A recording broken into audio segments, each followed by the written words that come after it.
ഉള്ളില് വസിക്കുന്ന ഗുരു ദൈവത്തിലേക്ക് കൂടുതൽ അടുക്കാനുള്ള അവസരം എല്ലാ മാസവും നൽകുന്നുണ്ട്. എങ്കിലും ഗുരുപൂർണിമയുടെ പവിത്രമായ വേള ഒരു പ്രത്യേക ക്ഷണമാണ്.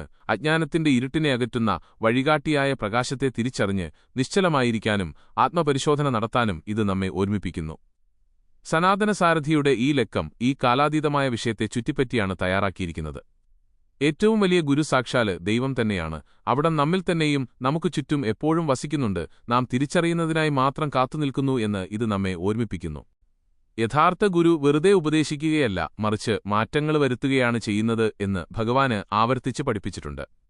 നമ്മുടെ ശ്രദ്ധയെ ബാഹ്യമായ ആശ്രയങ്ങളിൽ നിന്ന് ഉള്ളിലെ ദൈവീകതയെ ഉണർത്തുന്നതിലേക്ക് ഗുരുപൂർണിമ സന്ദേശം തിരിച്ചുവിടുന്നു. അതേസമയം ആന്തരിക വിശുദ്ധിയുടെ ശക്തിയെക്കുറിച്ചുള്ള സഹചാരിയായ പ്രഭാഷണം നമ്മെ ഓർമ്മിപ്പിക്കുന്നത് ആത്മീയ വളർച്ചയ്ക്ക് വിവേകവും പൊരുമയും ആന്തരിക ഐക്യവും നാം പ്രഖ്യാപിക്കുന്നത് പ്രാവർത്തികമാക്കാനുള്ള ശിക്ഷണവും ആവശ്യമാണെന്നാണ്. ബുദ്ധിപരമായ ബോധ്യത്തിൽ നിന്ന് അനുഭവജ്ഞാനത്തിലേക്കുള്ള യാത്ര ദൈവത്തിന്റെ സർവ്വവ്യാപകത്വത്തെക്കുറിച്ചുള്ള ചിന്തകളില് ഹൃദ്യമായ ആവിഷ്കാരം കണ്ടെത്തുന്നു.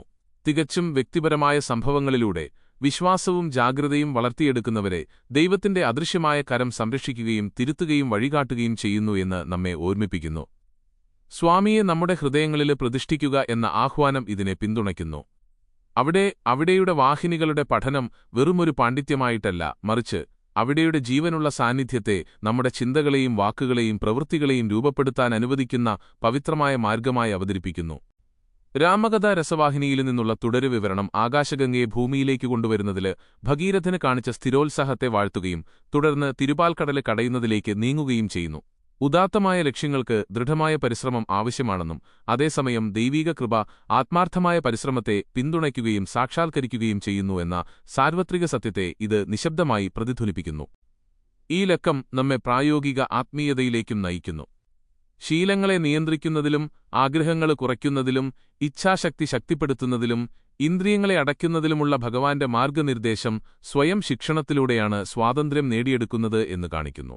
തിരിച്ചറിവില്ലാത്ത അനുസരണം യാന്ത്രികമായിത്തീരാമെന്നും അതെപ്പോഴും വിവേകത്താല് പ്രകാശമാനമായിരിക്കണമെന്നും മനോഹരമായ ചിഹ്നകഥ നമ്മെ ഓർമ്മിപ്പിക്കുന്നു.